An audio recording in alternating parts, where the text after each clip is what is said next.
Text by Hinton, Chapter 5, Part 1. When I got home that evening, Mason was standing against the kitchen doorway, trying to mark off how tall he was. That doorway was full of marks like that. He turned around and measured the distance between the last two marks, scowling. "Ain't you growing fast enough to suit you?" I asked. I tried to take my jacket off without him seeing it. I didn't need a lecture about how I wasn't going to get a new one. Luckily, he was too busy writing on the wall to notice me. "Shoot," I said. "You're over 6 feet tall now. You don't want to turn into a freak." "I turn into the bearded lady if it'd get me into college," he muttered. He turned to me. "You think I've stopped growing?" I looked at him for a minute. You can tell how tall a horse is going to be by the length of his legs when he's young. I figured that worked for humans too. "Nah, you got a few inches to go." Mason sighed with relief. "Okay, I told you something, now you tell me something. How do you think I look?" Mason choked on a laugh, then really looked at me for the first time that afternoon. "Well, you look pretty messed up right now. What happened?"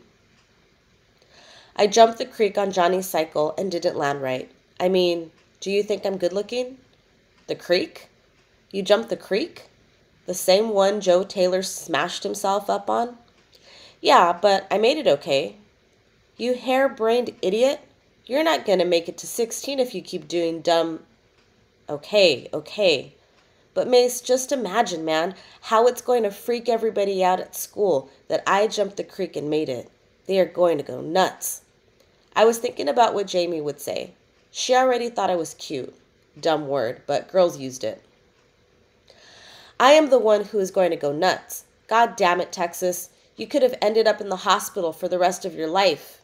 He broke off suddenly, like he was too mad to even talk. He stalked off into the kitchen. In a little bit, I followed him.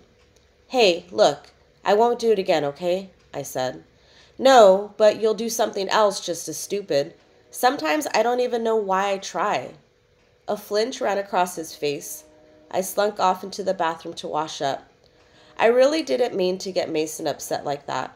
Pop wouldn't be upset when he heard. He'd probably think it was really cool. I wish I could ask Mason if he thought I was good looking. It's hard to tell about your own face, since you see it all the time.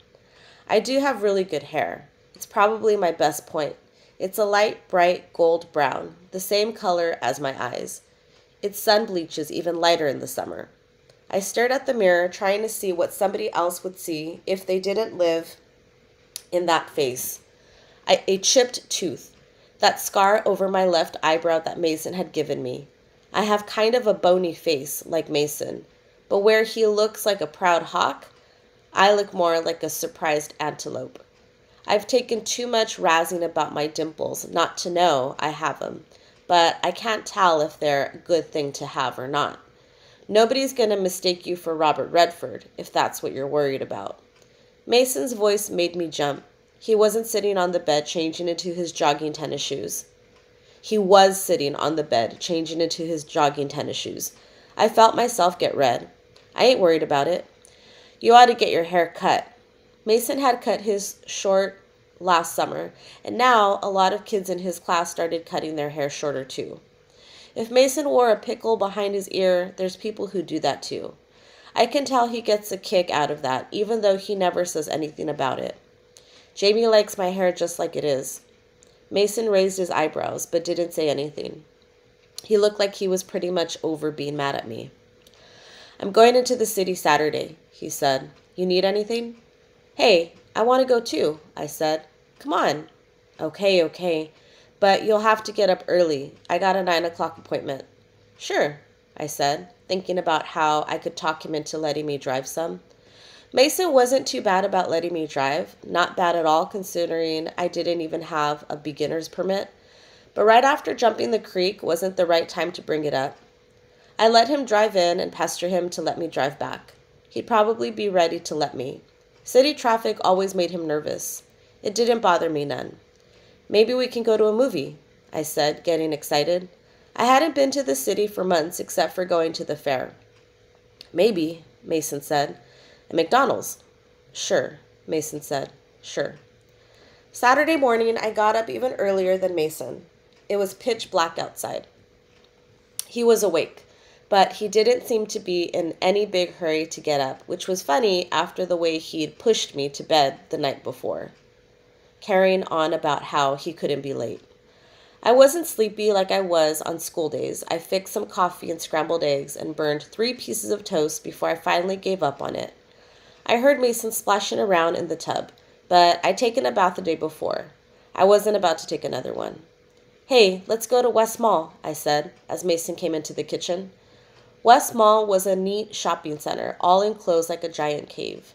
I loved walking up and down looking in all the stores. Mason hated it.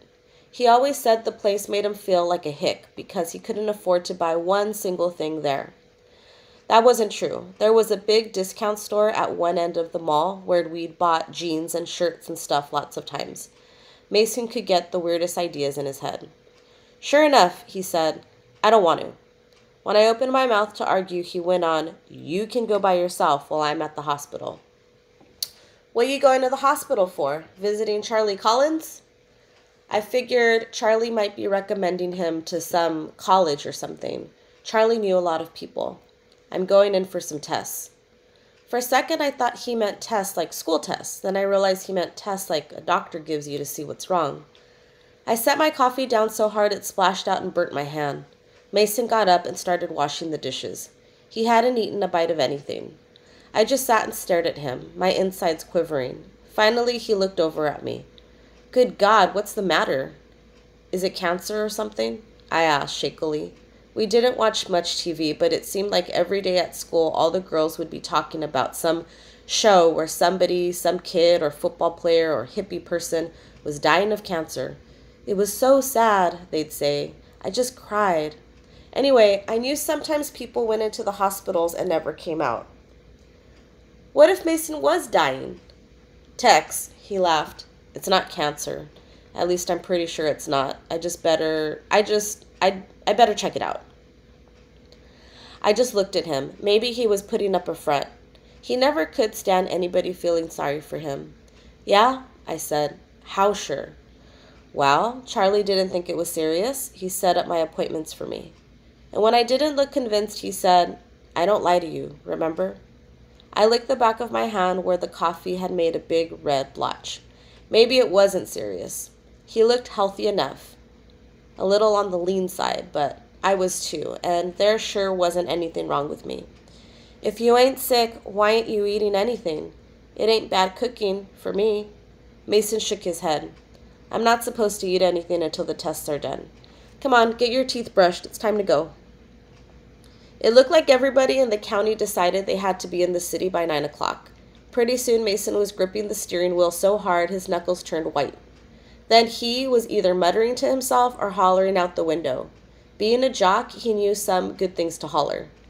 "I don't know why the hell people don't obey the law," he snapped as a big silver Chevy roared past us. I didn't point out the fact that we were doing 10 miles over the speed limit ourselves. I just didn't have the heart to laugh at Mace like I usually did. Maybe he was really sick. After all, people didn't go to the hospital to get tested for measles.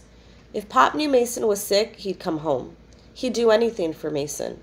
But if Mace had to stay in the hospital, how could I get hold of Pop to let him know? What was I going to do if something happened to Mason?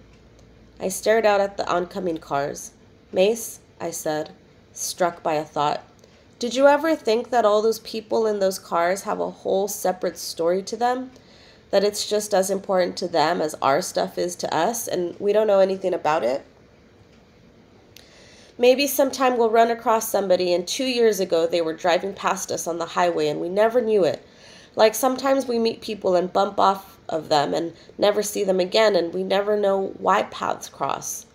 "Yeah, sure, I spend a lot of time worrying about that," Mason said sarcastically. "I'm not worrying, I'm thinking." "Well, don't pass out from the shock. I'm thinking it's damn dumb to have a 2-lane highway in this day and age." He leaned out the window and yelled some more. The traffic was a little better when we got to the expressway. It's better on Saturdays. The hospital was almost clear downtown.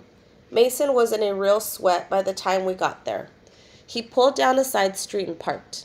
Why don't you go on to the shopping center and meet me back here in a couple of hours? He asked. Don't you want me to go with you?